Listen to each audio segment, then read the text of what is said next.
Aral সাগর, যা একসময় পৃথিবীর চতুর্থ বৃহত্তম হ্রদ হিসেবে পরিচিত ছিল, তার বর্তমান অবস্থা মানবসৃষ্ট পরিবেশ বিপর্যয়ের এক নীরব সাক্ষী। মধ্য এশিয়ার কাজাখস্তান ও উজবেকিস্তানের সীমান্তে অবস্থিত এই জলাশয়টি তার নাম বহন করলেও আজ তার বিশাল অংশই শুষ্ক মরুভূমি।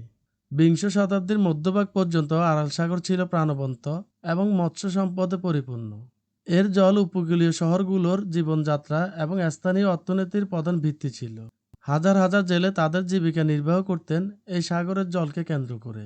কিন্তু ১৯৬০-এর দশকে সোভিয়েত ইউনিয়ন সরকার সেচ প্রকল্পের জন্য এই সাগরে জল সরবরাহকারী দুটি প্রধান নদী আমু দরিয়া ও শির দরিয়ার গতিপথ পরিবর্তন করে দেয়। উদ্দেশ্য ছিল বিস্তীর্ণ মরু অঞ্চলে তুলা ও ধানের চাষ করা। এর ফলস্বরূপ আরাল সাগরের জলের প্রবাহ নাটকীয়ভাবে কমে যায়। কয়েক দশকের মধ্যে সাগরের আয়তন প্রায় ৯০%-এরও বেশি সংকুচিত হয়। লবণাক্ততা বৃদ্ধি পায় এবং মাছের প্রজনন ক্ষমতা নষ্ট হয়ে যায়। একসময়ের বন্দর শহরগুলো পরিণত হয় পরিত্যক্ত মাছ ধরার নৌকার কবরস্থানে। এই পরিবেশ বিপর্যয় কেবল প্রাকৃতিক ক্ষতি নয়, এটি স্থানীয় জনগোষ্ঠীর জন্য অর্থনৈতিক ও স্বাস্থ্যগত মারাত্মক সমস্যা সৃষ্টি করেছে।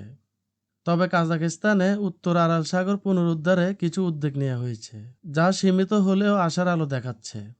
আজ আরাল সাগর আমাদের জন্য এক নির্মম শিক্ষা, যেখানে প্রকৃতির উপরে মানুষের হস্তক্ষেপের চূড়ান্ত ফল দৃশ্যমান। আরাল সাগর সম্পর্কে আরো বিস্তারিত জানতে চাইলে আরাল সাগর নিয়ে আমাদের চ্যানেলে একটি ভিডিও আছে, আপনারা সেটি দেখতে পারেন। এই ধরনের ভিডিও আরো পেতে চাইলে আমাদের চ্যানেলটি সাবস্ক্রাইব করে পাশের বেল আইকনে ক্লিক করে রাখুন।